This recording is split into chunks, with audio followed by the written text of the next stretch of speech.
So after this internal survey, we can now look in how does the world look outside.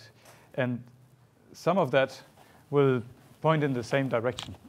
Some other aspects have nothing to do with what we've learned from the internal survey, simply because other things are also interesting for the comparison internationally. But just to jump ahead, one of the things we learned from other labs is actually the bigger the lab, the harder it becomes to share information. And so very large labs have been complaining about this. Small labs have actually tools where they share actually also online tools and these things, because maybe they could more easily agree on the tool. So let's look at the international laboratories. I mentioned it before this slide, so just have a look again at the participants. So we have Spire from Colorado, AIT from Austria. KTH is 2 times with 2 smaller labs, both of them with an RTDS. Then we have NREL, the New Energy Systems Integration Facility, a monstrous, huge lab with amazing capabilities. And then, again, a smaller lab from TU Tampere. It's currently called Smart Grid Lab. Okay. And then there is our labs. We have in detail included the syslab activities, and we've also considered the electric lab. So that will be in the report, but you won't find it in the data here. But you know, for the electric lab, you've seen that the Spire demo was executed there.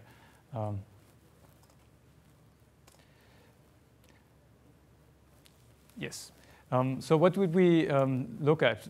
What are the application focus? What's their competences? What specific software tools are common? Would be nice to know. We had about 20 open questions, so it was not as quick to fill it out. It was about the lab purpose and use, what technology they have available, and what support software they're using, plus some other things in the environment about administrative aspects, similar to what we have had in the internal survey. And in summary, if I want to jump ahead, the labs are all different, especially with respect to software, which was our focus. So what we have is, instead of a statistical overview, rather a few case stories. How do specific software relate to specific lab capabilities? I'm going to try to draw some images. And we interpret the meaning of what is a smart grid lab. Here's the data. Not all the data, but a bit of overview. Oh. Unfortunately, it doesn't properly fit on the screen here. But you see the labs here. Smart Test Lab, the 2 KTH labs, NREL, TU Tampere, CSU, the Integrid Lab, and SysLab. What you can see is that there's 3 commercial labs. All of them, or most of them, do research. Some, rather few, are involved in teaching.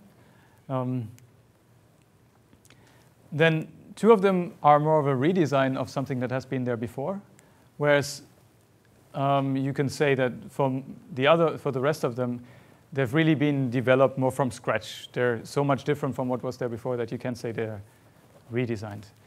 They've been opened all rather recently. Only the last ones are a little older. So SysLab belongs to the grandpas of this kind of lab, I guess. Then here's the staffing overview. Just sum up the numbers quickly. You see we have different types of scales. So here suddenly around 300, 400 people working in context of a lab that has been invested $100 million and more.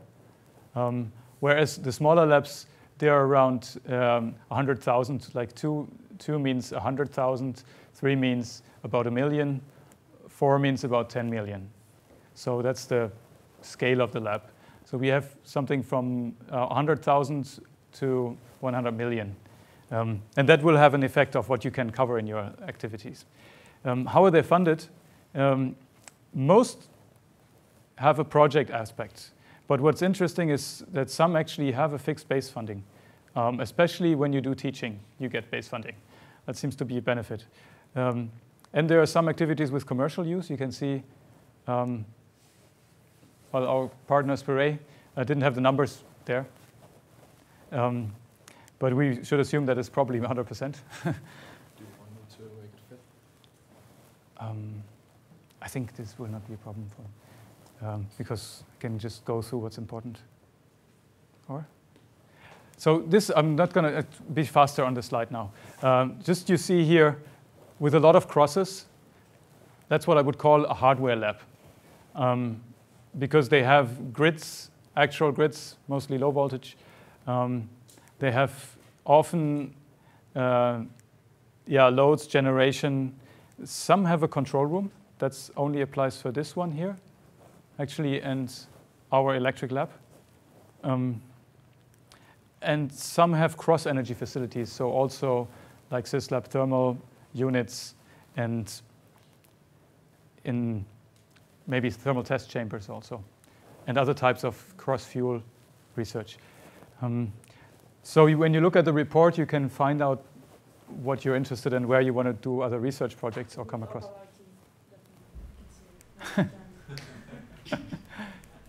Yeah, well, or you just go for both. Yes? Yeah, with the previous slide, Kai, you can just go briefly to that.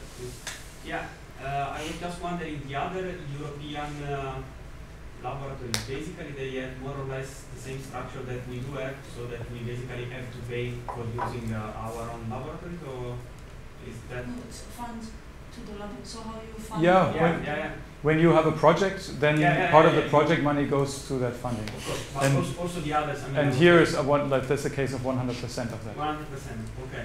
Of the operation costs. The investment costs are not mentioned here, they're in the report. Okay, but so I guess there is one from KTH and the NRED, which has a high share from, that's base funding, I guess. Yes, that's because it's funded by DOE. Okay, so it's the state that is. It's the state, yeah, directly. Okay. The state says, okay, we need this kind of lab, and then the companies that have projects, then some of them pay something themselves, and the rest comes also from, I guess, DOE projects. Why don't we get also money from the state? Well, the whole idea about national laboratory was kind of the project. Yeah. But it's interesting. I'm going to move ahead if there's no other questions here.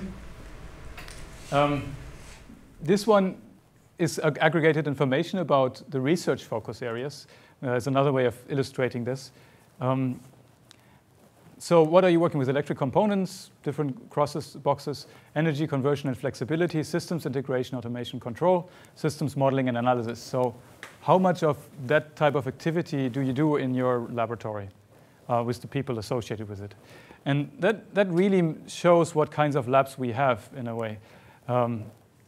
Where you see SmartTest Lab does quite a bit of component testing, which you find less and less with the other labs. And here, in this case, it's component modeling, really, because it's a simulation lab. Then flexibility is, for some of the labs, very important. And then there is another type of lab that focuses more on the automation integration. And then systems modeling and analysis is something you do in all labs, but the more systems, the more this grows with also. Anyway, so you get an idea that these labs are quite different, and ESIF seems to be a lot of focused on flexibility, similar as we are here. Whereas this one is more focused on system integration than we would be. Next information. What are the most important activities in your lab? So if you just want to find out, like go demonstration, experimentation, you saw the pictures we had earlier. Experimentation, testing and validation, models development, decision support and tool development, maintenance and monitoring equipment, controller development and deployment, system integration, time series acquisition, teaching. Considering all of these activities, which ones are the most important? Pick 3.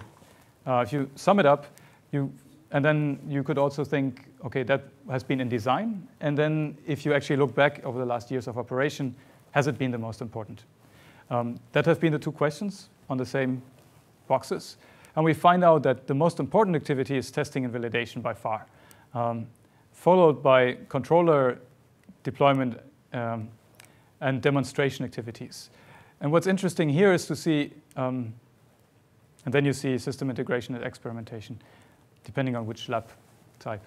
But the rank chain is also interesting. So testing and validation always is part of the lab specification, but it hasn't stayed the most important, whereas controller development and deployment, the focus of this project, and then also demonstration have been more important than originally thought of in the lab design. That's just as a takeaway. Next thing, software competences. So the strategic software competences are here thought of as how strong are you within this field? Do you use this type of tool or software a lot, or you go even further and you develop this type of tool? So if you go up to 3, you use this type of tool a lot. If you go beyond 3, so you have a green box, you actually do development in the labs. So you can see how much are these labs development oriented and what are they developing. So frontrunner, control software. It's maybe just the people that we know that are most interested in, that have been selected the lab, but it seems to be very important for smart grids. Next most important, data analysis and modeling. People who actually do development on new tools. So not just programming MATLAB, but actually developing new analysis tools. Simulation tool development, interfacing in protocols, natural, right? But different for different labs in the protocol. And up and coming visualization in HMI. We also asked this question in a, do you have future plans, guys? But the differences are not so huge. So I want to draw some picture out of this. And I have to introduce you to this slide slowly, and then we'll see this several times in a row. What I'm trying to plot here, rather intuitively, is that there's one dimension that's, say, the stability of the ICT platform. So for you, everything is open, everything could be a prototype, you can do it this way or another way. You've pretty much on open architecture. If you have sort of your architecture settled, but you still develop modules and new connectors all the time, you do still a lot of programming, and so you're a little more stable. When you say, okay, well, we're not developing new interfaces for every experiment. We actually have a pretty stable platform, but we have different interfaces. We're supporting a lot of different interfaces, so we kind of a library approach to the interfaces. Of course, we see, oh, right, the 64-bit, the 32-bit, to do a bit of adaptation. Then you're still developing, but when you go beyond this point, you have everything sort of, you buy it or you get it from somewhere else. You don't do further development. So these yellow arrows indicate different types of development you could do in the lab. Now, what is this dimension? Execution platform. So here's the lab. Then I put real-time co-simulation, and concept simulation, so the MATLAB type of simulation. And all of these types are different types of software competences we've listed before. So I have some indication from the different labs what they're doing, what they're strong in. In addition to that, I put some green arrows, which are also development competences, but they don't just follow a specific software competences. They're more applied. So if you do automation software, you don't really need to develop new control algorithms here, but you do real-time co-simulation. And then that's enough to go to the lab and mature your automation software. If you do distributed controller software, we've tried it here. It's nice actually to do some co-simulation because you get some of the behaviors. If you do controller design, validation, and deployment, the whole sort of focus on controllers, not so much on the distributed part, you start usually up there. Usually you do some kind of coding here, but not so much development here because it would be really in your way.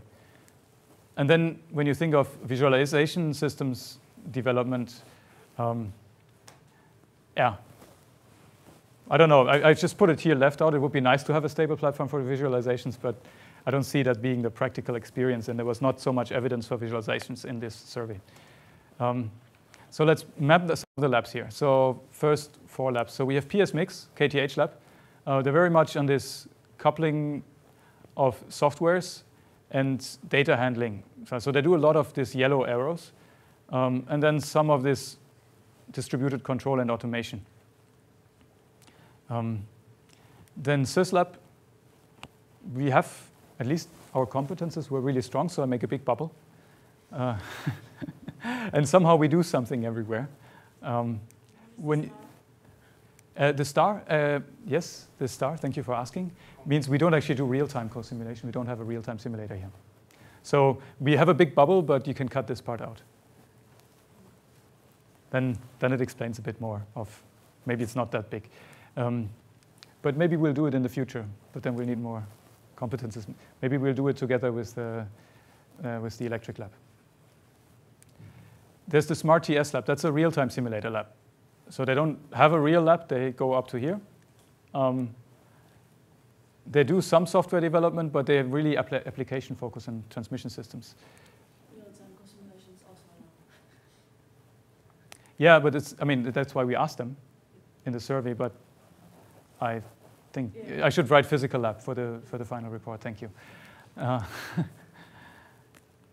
All right, and then Tampere here is really more applied from the focus. So they could be a little more up than there was so much shadow, because they focus on real-time simulation, but they also do demonstrations a lot directly from their, but not in their lab. Now I put the first commercial one, Integrate Lab here. And there you find there's some development, because they want to develop real automation software, but definitely not on the simulation software. They use Power Factory, because that's stable, and we don't want to play with simulation and experiments so much. So then it's more down here. But because there is this automation software platform, Bluefin, etc., there needs to be some strength in this direction. If you add a Smart Test lab, that is more coming from a classical hardware lab, similar to more applied, but going all the way from simulation to lab. That's the vertical dimension, not so much development. And then we add a huge bubble on top. That's Energy System Integration Facility. Well, 300 people, so they're going to have to cover a lot. What you find here is actually they cover a lot, and they do a lot of simulation software. They have a high-performance computing center, but not so much really on this coupling and co-simulation aspect. I mean, we're a little more to the right of that in some way, and KTH as well. So here's the first draft of this picture, where we just start look at ESOM. What are we doing here, or ESOM or SysLab, and different projects that are here. So we find a lot of our activities are related to this map, and now we can discuss it on another time if this has any meaning for us. Okay. So yeah, we wanted to talk about software. So what are the tools they use for coding? Is there any harmony? Yes, everyone is using MATLAB, LabVIEW, and R. And Power Factory. Not everyone, but most of them. So, all right, that's not really news. No other coincidence, so we then can say more about that. Some languages plotted. Yeah, all right, everyone is using Eclipse some way. C# is popular, Python, LabVIEW, and Java. If we look at sort of more policy again, how do we try to harmonize at these different levels? What are we most interested in? So are we trying to harmonize and have a strict architecture, very stable on these different levels by being here process and components, so very low level, process control, 61850, OpenADR, SCADA, systems, service layer, system engineering planning, so that's more like the tools. And you see that if there is any strict architectures, it's mostly here. But let's go to the conclusions. So we've seen that there's some fundamental differences between the sort of yellow and the blue labs, the commercial and research labs. When you have a commercial lab, you need more stable things, and you need industrial protocols. If you're a research lab, things change all the time. Having everything fixed just doesn't help if you do software research. And then there's this distinction of simulation lab or hardware lab, and there's this other special kind of lab, which is Integrate Lab and SysLab. do all this simulation and control deployment without the real-time simulator in the middle, because that's too expensive. Maybe that's old school. Maybe in 2006 it was still expensive. Maybe the time has changed now. I don't know. But this was an interesting special case here. Then, yeah, harmony about software interfaces. Yes, Modbus and 61850 at least is supported in a lot of labs for each. Yeah, and I mentioned the simulation tool in Eclipse. And this thing I've mentioned already, small labs are better in conjuring integration tools. I didn't show any statistics on this. This is mostly text. Oh. All right, time is flying.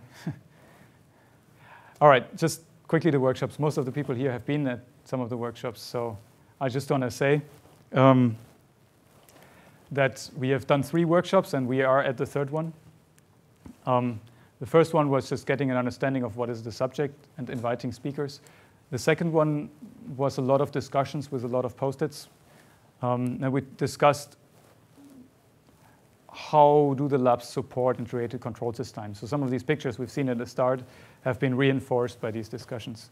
It's just one thing I want to highlight here, focusing on this workshop, that we focused on this picture of that's the MASM idea we had in the feasibility study, that you deploy your control software as is, first on the lab, first on the simulation, and then try to move it into the lab then. There are different approaches, and that's basically what we discussed, the different approaches that you can have to this, going from idea to deployment. So this model-driven development, which is very popular in other domains, model-driven engineering. So sort of you design the pictures and the connections, and then you push a button, and then you get the code, and then you just have to do a little bit of control programming afterwards. So that is fancy. It's not very flexible because you need the framework first. Then rapid prototyping, a very flexible approach, where you need it's basically similar to this idea of co-simulation, just that you focus on very flat interfaces. So you try to say, okay, well, we make one IP-based interface that can be interpreted by a simulator and as well by a real system, sort of IP-based rapid prototyping. And real-time simulation was discussed. And then the last one is how do we look at this whole thing from an operator support thing? Finally, we mapped out the application steps in these fields to this picture and find some challenging opportunities. Let's look at these. Yes, so we discussed it at different tables. And then the results looked like this. And then we discussed them. Again, trying to prioritize. So we identified some top challenges.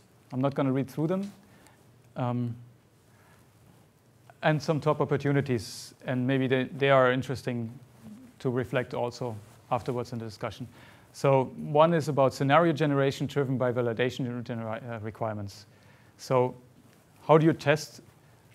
If you have a certain validation requirement, something you want to really show in the real world, how do you generate the simulation scenario and your setup based on these requirements? So formulate a use case first for getting something out in the real world, and then try to see from how do we go step back from this point to what should we really test, what's most important, what should we lay focus on. Automatic configuration to replace manual steps. We've discussed that. Functional modeling as an integration, so further drive this model-driven design and try to put on top also the requirements engineering in our field. It's common in other domains, certainly in the nuclear. Maybe we can do it as well. Formal notations and the progressive use of adopted commercial standards. It hasn't shown very strongly except for 61850 in the labs. But maybe there can be done more about this. Common development environments. Identify and harmonize gateway criteria. So going back to this first point of validation requirements. So if we have these stages and we want to go across labs, can we maybe harmonize across labs across research facilities, okay, this software is proven, has passed the co-simulation stage, that we have a common understanding for, okay, that's how mature it is. Does it check all the boxes? So the idea here is to develop some sort of checklist for this maturity. Then we discussed further on some specific of these items and outlined them in more detail. I'm not going to go in details here. So just going to the last slide, let's say. Just to summarize some themes, so then we can discuss later. I think.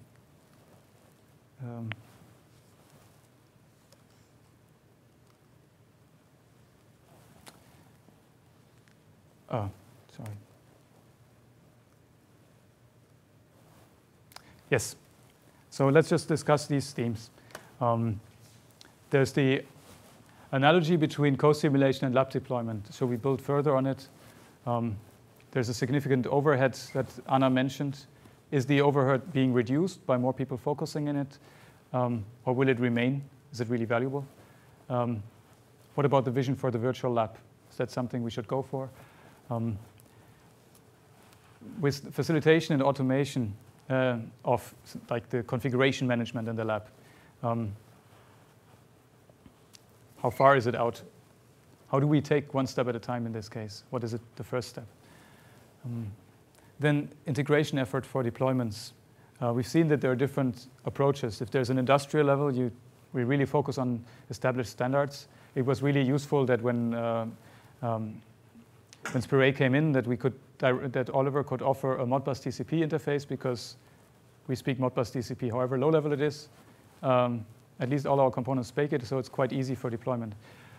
When another feasibility study, when someone comes with their Java code, well, if they haven't talked to real devices yet, better be flexible. So then our other interfaces are more useful. And yes, we have gotten some numbers on how much do these things, so that may be a basis for further discussion and prioritization. Finally, information and knowledge sharing would be another important point for discussion. We've had already a follow-up here. But if you have further comments on that subject, I'd like the discussion too. So with this, I want to thank you for your attention and your endurance, past due. Also online, I hope you could follow these discussions. And so we have a wrap up here.